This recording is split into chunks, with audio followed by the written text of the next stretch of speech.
My coach told everyone his player was faking a concussion, then forced him to keep playing while 40 parents watched. My brother Caleb hit the ground so hard during the third quarter that I heard the impact from the bleachers. The sound cut through all the noise, through the parents cheering and the referees' whistles and the marching band warming up on the sideline.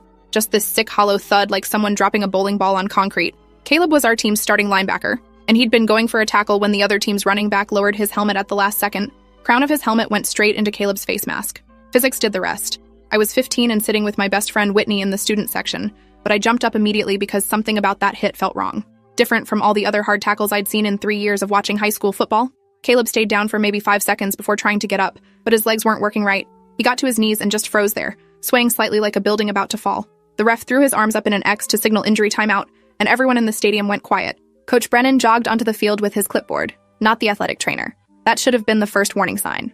Miss Holloway, our trainer, was supposed to evaluate any player who got hit in the head, but Coach waved her off before she could even leave the bench. He crouched down next to Caleb and I could see him talking, probably asking the standard questions. What day is it? What's the score? How many fingers am I holding up? From the bleachers, it looked like Caleb was answering, but I noticed his eyes kept drifting to the side like he couldn't quite focus.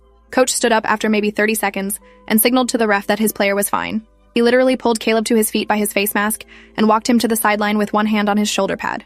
My mom grabbed my arm hard enough to leave marks. That's not right. He needs to be checked by medical. She started pushing past people to get down from the bleachers, and I followed her because I knew Caleb. I knew how he walked and how he carried himself, and the person Coach was leading off the field wasn't moving like my brother. His steps were too careful, like someone walking on ice in the dark. We made it to the fence that separated the stands from the field, just as Coach was sitting Caleb down on the bench. Miss Holloway tried approaching again with her assessment clipboard, but Coach literally stepped between her and Caleb. He's fine, Teresa. Just got his bell rung. Needs to shake it off, but he needs to be evaluated. Protocol requires that I check him for concussion symptoms before he can return to play. Coach's face went red the way it always did when someone questioned him. This is the state championship qualifier. We're up by 4 with 1 quarter left. I'm not pulling my best defensive player because he took a normal hit. The hit wasn't normal, Miss Holloway said quietly. I saw it from the sideline. That was helmet-to-helmet contact with significant force. He needs baseline testing. Brennan turned fully toward her now, and his voice dropped to something that sounded almost friendly but wasn't. You know how much I respect your work, Teresa, but I've been coaching football for 23 years. I know the difference between a real injury and a kid who needs a minute to catch his breath. Caleb's tough. He'll be back in the game before this timeout ends. My mom was yelling now, loud enough that people in the stands turned to look. That's my son, and he needs medical attention right now. Coach glanced up at us with this expression like we were annoying insects buzzing around his championship dreams. Your son is fine, Mrs. Donovan. This is why we don't let parents on the sideline. You don't understand the game. But we could see Caleb from where we stood, maybe 20 feet away through the chain link fence. He was sitting on the bench with his helmet in his lap, staring at nothing. Another player, his friend Julian, sat down next to him and said something.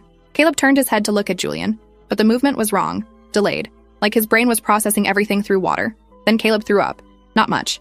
Just leaned forward and puked on his own cleats. This thin stream of yellow bile that splattered on the artificial turf. Julian jumped up and yelled for the trainer, but Coach was already there. He grabbed Caleb by the shoulder pad and pulled him upright. Get him some water. He's nervous about the game, that's all. Some kids get queasy under pressure. Miss Holloway pushed past Coach this time, ignoring his protests, and knelt in front of Caleb. She pulled out a pen light and tried to check his pupils, but Coach yanked her backward by her elbow. I said he's fine. She spun on him with fury in her eyes. He just vomited after taking a head injury. That's a classic concussion symptom. I'm required by law to evaluate him before he returns to play. You want me to tell the state licensing board you prevented me from doing my job? Coach's jaw tightened, but he stepped back. Fine. Do your little test. But make it quick. We've got a game to win. The entire stadium was watching now. The ref had stopped the clock for the injury timeout, and both teams were standing on their respective sidelines looking over at the drama unfolding. Miss Holloway went through her assessment quickly, testing Caleb's balance, asking him questions, checking his vision. I couldn't hear what she was saying, but I could see Caleb's responses were slow. He kept closing his eyes like the stadium lights hurt. When she asked him to stand and walk a straight line, he wobbled after 3 steps and had to catch himself on the bench. Miss Holloway stood up and spoke directly to Coach in a voice loud enough that nearby players could hear. He failed the sideline concussion test. Multiple indicators including nausea, dizziness, photosensitivity, and delayed response time. He cannot return to play tonight and needs to be transported to the hospital for a full evaluation. Coach stared at her for a long moment, and I watched his brain do the math. His best defensive player, the championship qualifier, 4th quarter with a 4-point lead. He looked at the scoreboard, then at the opposing team's sideline where their offense was ready to go back in. Then he looked at Caleb, who was sitting there with his eyes half closed, clearly in no condition to play football. And Coach made his choice. He's playing. The words hung in the air like something toxic. Miss Holloway's face went white. Excuse me? I said he's playing. He passed my evaluation and I'm the head coach. Your test is just a guideline. I'm exercising my judgment that he's fit to play. That's not how this works. I'm the certified athletic trainer and I have final say on medical decisions. Not in my program, you don't. Brennan turned to his assistant coach. Get Caleb's helmet back on. He's going back in. My mom was screaming now, really screaming, climbing the fence trying to get onto the field. Other parents were yelling too. Stop the game. Don't let him play. Call an ambulance. But the stadium security guards were already moving to keep parents off the field, forming a human barrier. One of them, Mr. Pacheco, who I'd known since elementary school, looked apologetic but firm. I'm sorry, Mrs. Donovan. You need to stay in the stands. Coach Brennan has authority over his players during the game. That's my son and he has a brain injury. Call 911. I can't do that unless medical staff requests it. And they haven't. We all looked at Miss Holloway, who was still standing toe-to-toe with Coach Brennan. She pulled out her phone. I'm calling 911 myself then. This is medical negligence. Coach grabbed her phone out of her hand. No, you're not. You're fired. Effective immediately. Get off my sideline. The assistant coaches looked shocked.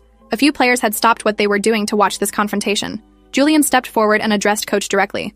Sir, I don't think Caleb should play. He's not acting right. Coach rounded on him. You're a 17-year-old kid. You don't make medical decisions. Your job is to play football when I tell you to play football. But look at him. Julian pointed at Caleb, who still hadn't moved from the bench. He threw up and he can't stand up straight. If he goes back in the game, he's going to get hurt worse. Brennan's voice dropped to something dangerous. You questioning my coaching? You want to sit on the bench with your friend? Because I can make that happen. Both of you can watch from the sideline while we lose this game and miss our shot at states. Is that what you want? Julian looked at Caleb, then at Coach, then back at Caleb. You could see him processing the impossible choice. Stand up to Coach and get benched, maybe lose his scholarship opportunities, definitely face consequences, or stay silent and watch his friend get hurt. He chose silence. Stepped back to the defensive line where the other players were waiting. Every single one of them had seen Caleb get hit, had seen him throw up, had seen him fail the concussion test, and every single one of them looked away when Julian rejoined them. Coach walked over to Caleb and pulled him to his feet. Time to be a man about this. You want to win a championship or you want to be soft? Caleb's response was so quiet I couldn't hear it from the fence, but Coach laughed. That's my player. Now get your helmet on. Caleb put on his helmet with hands that shook. I watched him try to buckle the chin strap 3 times before he got it. Then Coach literally pushed him toward the field where the ref was waiting to restart play. My mom was still screaming, other parents joining her now. Maybe 40 people in the stands yelling for someone to stop this. But nobody did. The refs didn't intervene because Coach said his player was cleared. The security guards didn't intervene because they took orders from the athletic director, and the athletic director was up in the press box nowhere to be found. The other team's coaches didn't intervene because why would they object to playing against an injured opponent? And Miss Holloway had been fired and escorted off the sideline by assistant coaches who wouldn't meet her eyes. The only person who could stop this was Coach Brennan, and he was the one forcing it to happen. The ref blew his whistle. Play resumed. Caleb lined up at linebacker, and I held my breath. The opposing team's quarterback took the snap and handed it to their running back, who hit the hole right where Caleb was supposed to be. But Caleb's reaction time was off by maybe half a second. Instead of meeting the runner at the line, he was still processing what was happening when the runner cut past him for an 8-yard gain. Coach screamed from the sideline. Donovan, what the hell was that? Get your head in the game. 2nd down. Same formation. This time Caleb read it correctly and moved toward the right gap, but his legs got tangled with another defender and he went down hard. Not from contact with the other team, just from his own body not working right. The runner picked up another 6 yards. Coach was apoplectic. Donovan, you're killing us out there. Focus. 3rd down. The quarterback dropped back to pass and Caleb tried to rush him, but his footwork was all wrong. He stumbled after 3 steps and fell to his knees while the quarterback calmly threw a completion for 15 yards and a 1st down. The opposing team's parents were cheering, sensing blood in the water. Our parents were still yelling for someone to stop the game. I looked around the stadium trying to find an adult who would do something. The refs were focused on the game. The security guards were busy keeping parents off the field. The assistant coaches were following Coach Brennan's lead. The opposing team's staff were coaching their players. The athletic director was still invisible. And my brother was out there playing football with a brain injury, getting worse with every play. 4th play of the drive, the runner came up the middle again and Caleb tried to make the tackle. But he led with his head, probably because his depth perception was off and he misjudged the distance. Another helmet-to-helmet collision. This one even worse than the first. Caleb dropped like someone had cut his strings, just collapsed on the field and didn't move at all. The ref threw up the X signal again. Coach jogged onto the field looking annoyed, not concerned. Around me, parents were pulling out their phones. Some filming, some calling 911, some texting. I heard Whitney next to me talking to emergency dispatch. Yes, player down with head injury. Riverside Stadium, 4800 Oakmont Drive. Coach is refusing to let him get medical help. Please hurry. I saw 3 other people making similar calls. The 911 system was probably getting flooded with reports about the same incident. On the field, Coach reached Caleb and tried to wake him up. I could see him shaking Caleb's shoulder, snapping his fingers near his helmet, yelling his name. Caleb's eyes were closed, his body completely limp. Coach finally signaled for Miss Holloway, forgetting he'd just fired her. But she was already running from the parking lot where security had walked her. She had her medical kit and her phone and pure fury on her face. She dropped to her knees next to Caleb and immediately started checking vitals. Her voice carried across the now silent stadium. He's unconscious. Breathing is shallow. Pulse is rapid. I need an ambulance now. Someone called them already, a security guard said. Multiple calls. ETA 3 minutes. Coach tried to regain control. Can we move him to the sideline? She didn't even look at him. Number. Potential spinal injury on top of the severe concussion. He stays exactly where he is until paramedics arrive with proper equipment. Coach looked around at the full stadium, all those eyes watching him, and seemed to realize for the first time that he'd made a catastrophic mistake. He started backing away from Caleb's motionless body. I was just trying to win the game. He had to be okay. He said he felt fine. Miss Holloway's voice was ice. He said that while actively displaying concussion symptoms because you pressured him to minimize his injury. You forced a concussed player back into a contact sport. That's assault. The sirens were audible now, getting closer. 2 ambulances screamed into the stadium parking lot and paramedics came running with a stretcher and medical equipment. They took over from Miss Holloway, carefully removing Caleb's helmet and stabilizing his neck. One of the paramedics was talking to Coach, getting information about the hits, but Coach kept stammering and contradicting himself. The paramedic cut him off. So he took one severe helmet-to-helmet hit, showed clear concussion symptoms, you sent him back in, and he took another severe hit. Coach nodded miserably. The paramedic shook his head in disgust and returned to treating Caleb. They got him loaded onto the stretcher and wheeled toward the ambulance.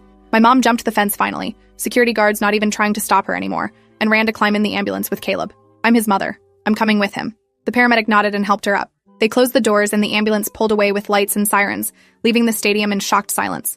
The ref eventually called the game, said they'd finish the quarter another day. Both teams walked to their locker rooms. Parents filed out of the stands. The championship qualifier was over, no winner declared, because the game couldn't continue after what everyone had witnessed. Coach Brennan stood alone on the field for a long time, staring at the spot where Caleb had fallen. I got a ride to the hospital from Whitney's mom and found my mom in the emergency room waiting area. She was filling out paperwork with shaking hands. They're running tests. CT scan to check for bleeding in his brain. He woke up in the ambulance, but he didn't know where he was. Couldn't remember the game. Couldn't remember getting hit. The doctor said that's concerning. We sat in those horrible plastic chairs for 2 hours before a doctor came out. Dr. Keene, according to her badge. She looked exhausted and angry. Your son has a severe concussion with coup contre coup injury. That means his brain bounced inside his skull from both the initial impact and the secondary impact when he was forced to continue playing. We're seeing swelling and evidence of microhemorrhages. He's stable now, but we're admitting him for observation. The next 24 hours are critical. If you'd brought him in after the first hit, before the second injury, the damage would be significantly less severe. My mom started crying. I tried to get him off the field. His coach wouldn't let me. Dr. Keene pulled out her phone. I need you to tell me exactly what happened. Because what you're describing sounds like criminal negligence and I'm a mandatory reporter for child abuse. This counts. My mom told her everything. About Coach dismissing the injury, blocking Miss Holloway from doing her evaluation, firing her when she tried to call 911, forcing Caleb back into the game despite clear symptoms. About the 40 parents who witnessed it all and the multiple 911 calls. About how Caleb took a second severe hit because his brain wasn't working well enough to protect himself. Dr. Keene took notes on everything. Then she made a call right there in the waiting room. Yes, this is Dr. Keene at Mercy General. I'm reporting suspected child endangerment. The victim is a 16-year-old male who was forced to continue playing football after sustaining a head injury, resulting in a second more severe injury. The adult responsible is, she looked at my mom for the name, Coach Dennis Brennan from Riverside High School. Multiple witnesses. Yes, I'll send over the medical records. We couldn't see Caleb that night. He was in the ICU and they were limiting visitors while they monitored his brain swelling. Mom and I sat in the waiting room until midnight when a nurse finally convinced us to go home and rest. We'd barely walked in the door when Mom's phone started ringing. The athletic director, finally. Mom put him on speaker. Mrs. Donovan, this is Paul Whitlock. I'm calling about the incident at tonight's game. I want you to know we take player safety very seriously, and we're conducting a full investigation. Your investigation should have happened before my son took a second hit to his already injured brain. I tried to stop the game. I screamed for help. 40 other parents did the same. None of you did anything. Mr. Whitlock sounded defensive. I was in the press box and didn't have a clear view of what was happening on the sideline. By the time I understood the situation, the play had already occurred. You're lying. You saw everything and chose to do nothing because winning the championship mattered more than my son's safety.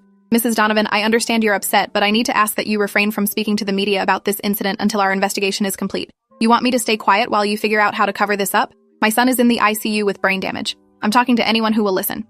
Mr. Whitlock tried a different approach. We're prepared to offer your family compensation for medical expenses and... She hung up on him. I think he was about to offer us hush money. The phone rang again immediately. Different number. My mom answered cautiously. Mrs. Donovan, my name is Francesca Laurent. I'm a reporter with Channel 7 News. I was at the game tonight with my daughter who plays in the marching band. I saw what happened to your son. I'd like to tell his story if you're willing to speak with me. Mom looked at me. I nodded. She needs to tell people what Coach did.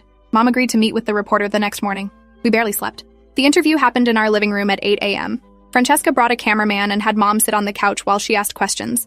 Mom told her everything, showing her the texts she'd sent to family members during the game, the video that Whitney had taken of Coach blocking Miss Holloway from treating Caleb. Francesca's face got harder as the story went on. She'd been taking notes, but now she set down her pen. Mrs. Donovan, what you're describing is criminal. Has anyone from the school district contacted you about pressing charges? Only the athletic director trying to buy our silence. Francesca turned to her cameraman. Make sure you got all of that on tape. Then back to my mom. This is going to air tonight on the 6 o'clock news. I'm also sending everything to our investigative team. They'll want to dig into how many other times something like this has happened with Coach Brennan. Other times? Mom's voice went sharp. Francesca nodded. In my experience, this level of disregard for player safety doesn't develop overnight. I'm guessing your son isn't the first kid Coach Brennan has pressured to play through an injury, but he might be the first one where the consequences were severe enough that he couldn't hide it. The reporter left and Mom and I went back to the hospital. Caleb was awake now, but confused. He didn't remember the game, didn't remember the hit, kept asking why he was in the hospital and getting frustrated when we explained, and he'd forget 5 minutes later. The neurologist said that was normal with this severity of concussion. His short-term memory was scrambled. It might improve over the next few days, or it might take weeks. We wouldn't know until the swelling went down. That evening, Mom's phone exploded with texts and calls. The news story had aired. I pulled it up on my phone and watched. The footage Whitney shot was damning. You could see Coach physically blocking Miss Holloway, see him pulling Caleb to his feet, see Caleb stumbling as he walked. The reporter had interviewed other parents who were there, and they all told the same story. Coach Brennan had refused to allow medical treatment for a player with obvious head trauma. The reporter had also found Miss Holloway, who gave a detailed account of being fired for trying to do her job. She showed the medical protocol she was legally required to follow, and explained how Coach had violated every single step. She said she was filing complaints with the State Athletic Association and the Board of Education. By midnight, the story had gone viral. People across the state were sharing it. Parents' groups were calling for Coach Brennan to be fired and criminally charged. Former players were coming forward on social media with their own stories about Coach pressuring them to play through injuries. A kid from 2 years ago said Coach made him play on a broken ankle for 3 games before his parents found out. Another said Coach had told him a dislocated shoulder was just bruising. The pattern was clear. Coach Brennan had been doing this for years, and the school had either not known or not cared. The next morning, police came to the hospital. 2 detectives who specialized in cases involving minors. They interviewed my mom, interviewed the hospital staff, reviewed Caleb's medical records. Then they went to the school and interviewed players, coaches, parents who'd been at the game. They got copies of Whitney's video and videos from 6 other parents who'd filmed the incident. They interviewed Miss Holloway for 3 hours, going through every detail of what happened. By the end of the week, the district attorney announced charges. Coach Dennis Brennan was charged with reckless endangerment of a minor, assault, and child abuse. The school district was also being investigated for creating an environment that allowed this to happen. The superintendent held a press conference. He tried to claim they had robust safety protocols, and this was an isolated incident with a coach acting against policy. But reporters immediately pushed back with examples of other players who'd been hurt under Coach Brennan's watch. Why hadn't the school noticed the pattern? Why wasn't Miss Holloway's authority to make medical decisions absolute? Why did Coach have the power to fire her for doing her job? The superintendent stammered through non-answers. The school board held an emergency meeting and voted to place Coach Brennan on unpaid administrative leave. They also placed athletic director Whitlock on leave for failing to intervene. They hired an outside firm to investigate the entire athletic department. Miss Holloway was reinstated and given a formal apology. The firm's report came out 3 weeks later, and it was brutal. They'd found that Coach Brennan had a pattern of prioritizing wins over player safety going back at least 8 years. Multiple players had sustained injuries that weren't properly treated. Parents had complained to the athletic director at least 15 times, but no action was ever taken. The report recommended firing Coach Brennan, firing athletic director Whitlock, and implementing sweeping reforms to how athletic injuries were handled. Meanwhile, Caleb was slowly getting better. The memory issues improved after a week, though he still had gaps. He couldn't remember the game or most of that day. The doctor said that was probably permanent. His brain had been too scrambled during those events to lay down proper memories. He had constant headaches that responded poorly to medication, light and noise sensitivity that made school impossible, balance issues that physical therapy was helping with gradually. The neurologist said full recovery could take 6 months to a year, if it happened at all. Some symptoms might be permanent. Caleb definitely couldn't play football again. One more concussion could be catastrophic or fatal. My mom cried when the doctor explained that. Not because Caleb couldn't play, but because she was realizing how close we'd come to losing him completely. If that second hit had been slightly different, if his brain had swollen just a little more, we'd be planning a funeral instead of a recovery. The criminal trial started in January, 4 months after the incident. Coach Brennan's lawyer tried to argue that he'd made a judgment call as an experienced coach, that he'd believed Caleb was fit to play, that the injury was an unfortunate accident but not criminal. The prosecutor destroyed that defense. She brought in Miss Holloway, who testified about the concussion protocol Coach had ignored. She brought in Dr. Keene, who explained the medical evidence of 2 separate impacts and how the second was preventable. She played the videos showing Coach blocking medical care and firing the trainer. She brought in 4 former players who testified about Coach pressuring them to play through injuries. One kid, now in college, testified that Coach had told him a broken rib was just bruising and made him play through it. The rib had punctured his lung during a game. He'd collapsed on the field and been hospitalized for a week. His parents had complained to the school, but nothing happened. The most powerful testimony came from Caleb himself. He'd recovered enough to take the stand, though he still wore sunglasses because of light sensitivity. The prosecutor asked him what he remembered about that night. Not much. I remember the first hit, and feeling wrong after. Like I was watching everything through a fog. I remember Coach asking me questions, but I couldn't focus enough to answer properly. I remember throwing up and being embarrassed about it. Then it gets really blurry. I remember Coach telling me to be tough and get back in the game, but I didn't feel like I could argue. He's the coach. You do what he says. I remember being scared that I couldn't think straight, but not knowing how to tell anyone. Then nothing until I woke up in the hospital. Did you want to keep playing? Number. I felt terrible. But coach said I was fine, so I thought maybe I was just being weak. Did you feel pressured to play? Yes. Coach makes it clear that if you're not tough enough, you don't deserve to be on the team. Guys who sit out injuries get benched or kicked off the team. Everyone knows that. So when he said I was fine to play, I believed him because he's the authority figure, and I didn't want to let down my team. The defense attorney tried to suggest that Caleb could have refused to play, that no one forced him. But Caleb shut that down. I was 16 years old with a brain injury that impaired my judgment. Coach was a 50-year-old adult who ignored medical professionals telling him I was hurt. How is that my responsibility? The courtroom was silent. Even Coach's lawyer seemed to realize he'd lost. The jury deliberated for 6 hours. They came back with guilty verdicts on all charges. The judge scheduled sentencing for 2 weeks later. When that day came, multiple people gave impact statements. My mom talked about how our family had been traumatized watching Caleb's injury and the aftermath. Miss Holloway talked about how she'd been fired for trying to protect a child and how that had made her question her career. Dr. Keene talked about treating pediatric brain injuries and how preventable Caleb's second injury had been. 4 former players talked about injuries they'd played through because coach pressured them.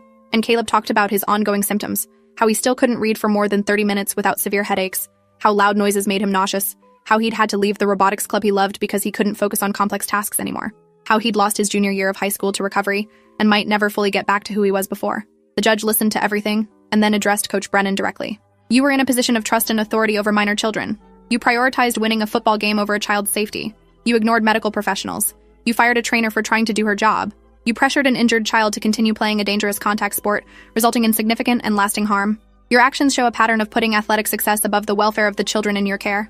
I'm sentencing you to 5 years in prison, suspended after 2 years with 3 years probation. You're also permanently barred from coaching or working with children in any capacity. Coach's face went white. His lawyer immediately filed an appeal, but it was denied.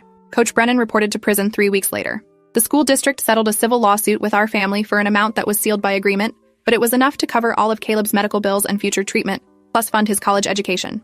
They also settled with 3 other former players and their families. The total payout was reportedly over $3 million. More importantly, the district implemented new policies. Athletic trainers now had absolute authority over medical decisions and couldn't be overridden by coaches. Any player showing concussion symptoms had to be removed from play immediately and couldn't return without written clearance from a doctor. Parents had the right to remove their children from play for any reason without consequences, and all coaches had to complete annual training on concussion protocols with testing to verify understanding. Miss Holloway was promoted to head athletic trainer for the entire district and given authority to enforce these policies across all schools. She took the job seriously, showing up to games and practices unannounced to make sure coaches were following protocol. Several coaches complained about her being too strict. She didn't care. Better a coach annoyed than a kid brain damaged. The story continued to spread nationally. News outlets across the country picked it up. Sports safety organizations used it as an example of everything wrong with youth sports culture. Several states passed laws specifically because of Caleb's case, laws that gave athletic trainers final say over medical decisions and established criminal penalties for coaches who violated concussion protocols. The laws were informally called Caleb's Laws, though they didn't officially have that name. Youth football participation dropped nationwide as parents reconsidered the risks. Caleb slowly continued improving. By his senior year, about 18 months after the injury, he was mostly functional. The headaches were less frequent. He could tolerate normal noise levels again. His memory was basically back to normal, though he still had gaps around the injury. He'd learned to manage his symptoms and work around his limitations. He couldn't play contact sports anymore, but he'd never really wanted to go back to football anyway. He'd started playing because coach recruited him in middle school and made it seem like football was the only path to success. Now he focused on robotics and computer science, things he'd always been interested in but had sacrificed for football. He was accepted to a good engineering program at a state university with scholarships that covered most of his costs. He was going to be okay. Different than he was before, but okay. The hardest part was watching other parents still push their kids in sports. We'd go to games and see coaches yelling at injured players to tough it out, see parents pressuring kids to keep playing through pain. The culture hadn't fully changed despite the new laws, but slowly more people were speaking up. More parents were pulling kids from games when they got hurt, more trainers were standing up to coaches, more kids were trusting their own bodies instead of believing adults who told them they were fine. The message was spreading. Wins weren't worth brain damage. Championships weren't worth lifelong disability. Sports were supposed to enrich kids' lives, not destroy them. 2 years after the incident, I was invited to speak at a sports safety conference. I was 17 by then, about to start my senior year. They wanted me to talk about witnessing my brother's injury and how it felt to be powerless while adults made dangerous decisions. I almost said no because talking about that night still made me feel sick. But then I thought about all the kids who might be in similar situations, who might see adults doing something wrong and not know if they should speak up. So I agreed. I stood on that stage in front of about 200 coaches, trainers, administrators, and parents. I told them about watching Caleb hit the ground and immediately knowing something was wrong, about screaming for help while coach blocked everyone from providing it, about the terrible choice Julian faced, standing up and getting benched or staying silent and watching his friend get hurt, about how 40 parents called 911, but none of us could get onto the field to physically stop what was happening. About the moment Caleb collapsed the second time, and I thought we'd lost him. When I finished, the room was dead silent.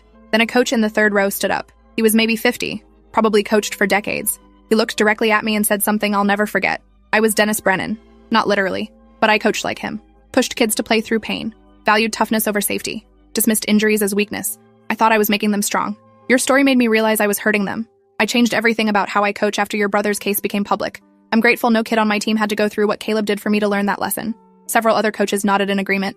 After my speech, a woman approached me. She was maybe 35, athletic build, serious expression. My name is Kendra Hayes. I'm a sports psychologist and I work with youth athletes. I want to talk to you about something called moral courage.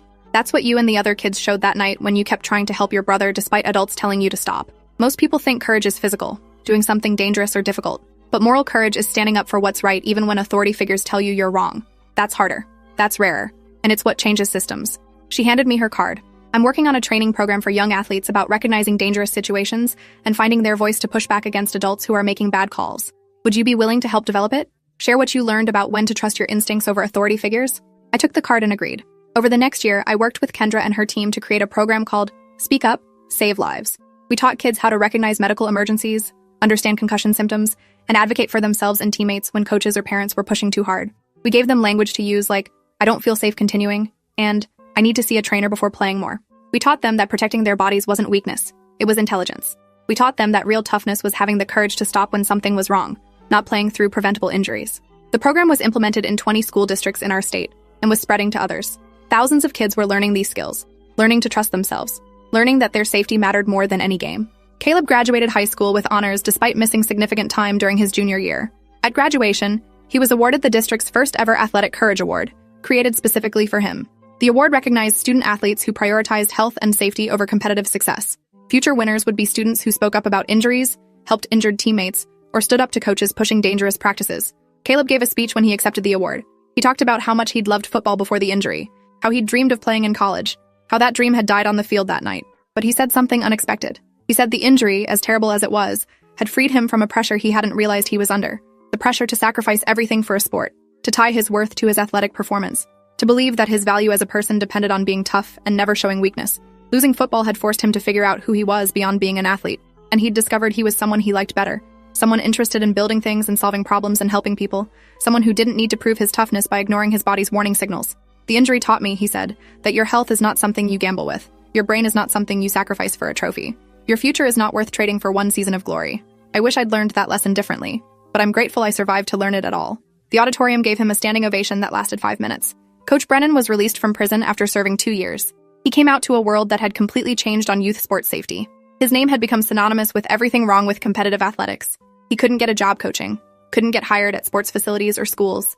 Last I heard, he was working retail somewhere 2 states away, living quietly, trying to stay out of public attention. Some people said that was too harsh, that he'd paid his debt to society and deserved a second chance. But I remembered my brother lying motionless on that field, remembered months of watching him struggle with headaches and memory issues, remembered how close we'd come to losing him. And I thought 2 years in prison was getting off easy compared to what Caleb had gone through.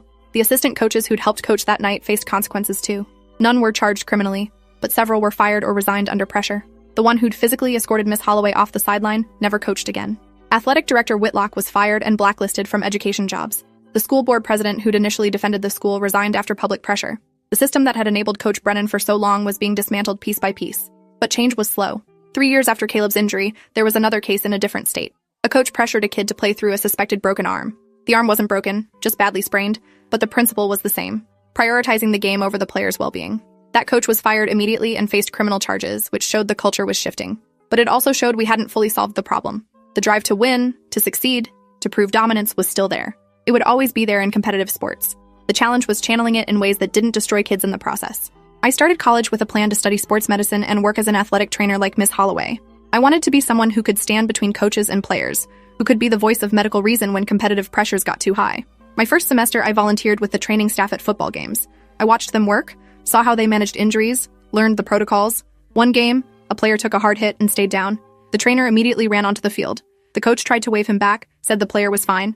The trainer ignored him completely, knelt next to the player, ran through concussion protocol, and pulled him from the game despite the coach's protests. The coach yelled.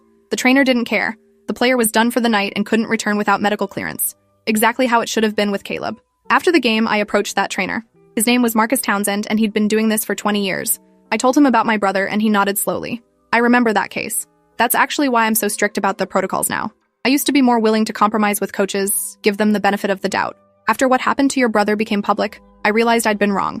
Medical decisions are medical decisions. Coaches don't get a vote. I asked him if coaches ever push back. All the time, he said. But here's what I tell them. You hired me to keep your players safe. If you don't want me doing that job, fire me. But while I'm here, I'm going to protect these kids even if it costs you games. And if you fire me for it, I'll make sure everyone knows why. Most coaches back down after that. And the ones who don't, well, they don't coach here very long. Caleb's doing well now, 5 years after the injury. He graduated college with an engineering degree. He works for a tech company developing safety equipment, including better helmet designs that might prevent injuries like his. He still has occasional headaches and some lingering light sensitivity, but he's learned to manage it. He runs a nonprofit on the side that provides free concussion screenings for youth athletes whose families can't afford them. He speaks at schools and sports events about his experience.